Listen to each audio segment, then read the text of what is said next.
আসসালামু আলাইকুম বন্ধুরা, সবাই কেমন আছেন? আশা করি সবাই ভালো আছেন।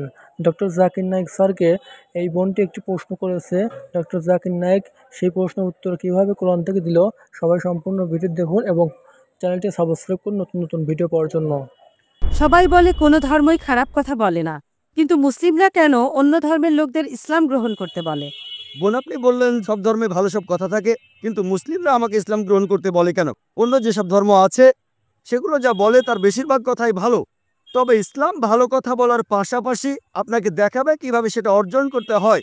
আমি উদাহরণ দিয়েছি, সব ধর্মই বলে চুরি করো না, ইসলাম একই কথা বলে, তবে ইসলাম দেখিয়ে দেয় কিভাবে সেই অবস্থানে যাবেন যেখানে কেউ চুরি করে না।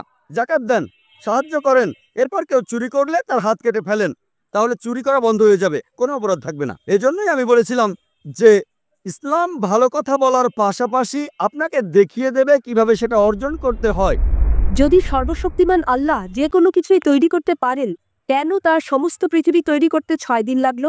বোন প্রশ্ন করলেন যে আল্লাহ যদি যে কোনো কিছু সৃষ্টি করতে পারেন তাহলে কেন 6 দিন সময় নিলেন? বোন, আল্লাহ যদি চাইতেন একদিনে সৃষ্টি করতে পারতেন, তখন আপনি বলতেন যে কেন একদিনে তৈরি করেছেন, 6 দিনে কেন নয়? কারণ আল্লাহ 6 দিনে এটাই বানাতে চেয়েছেন। কোরআন বলে যে আল্লাহ যা ইচ্ছে করেন তাই সৃষ্টি করতে পারেন। অনেক আয়াতে আছে, আল্লাহ বলেন কোরআনে সূরা আলে ইমরান অধ্যায় 3 আয়াত নম্বর 59, إن مثل عيسى عند الله كمثل آدم خلق من تراب ثم قال له كن فيكون।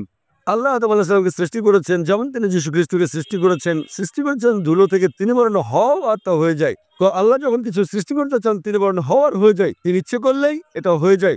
আল্লাহ যদি ইচ্ছে করেন আপনি 9 মাস পরে জন্মাবেন, তাহলে আপনি 9 মাস পরে জন্ম নেবেন। আল্লাহ যদি চান 1 সেকেন্ডে, তাহলে মাত্র 1 সেকেন্ডেই। তো আল্লাহ চাইলেন যে তিনি কোনো কিছু 6 দিনে সৃষ্টি করবেন, তাই তিনি করলেন। পৃথিবীতে অনেক মানুষ ভুল কাজ করছে।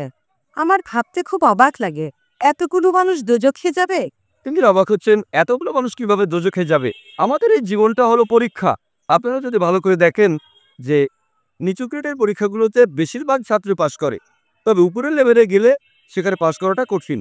উদাহরণস্বরূপ কোনো কঠিন পরীক্ষায় বসেছেন, যেমন মেডিকেল কলেজে ভর্তি হতে গেলে আপনাকে পড়তে হবে, খাটাখাটনি করতে হবে, পড়াশোনা করতে হবে। একইভাবে বেহেশতে যেতে গেলে এটা সহজ কাজ না, এটা মেডিকেলে ভর্তির চেয়েও অনেক কঠিন কাজ। তাই এটা আসলে পরকালের জন্য পরীক্ষা। যারা আল্লাহর নির্দেশগুলো মেনে চলবেন তারা ইনশাআল্লাহ বেহেশতে যেতে পারবেন।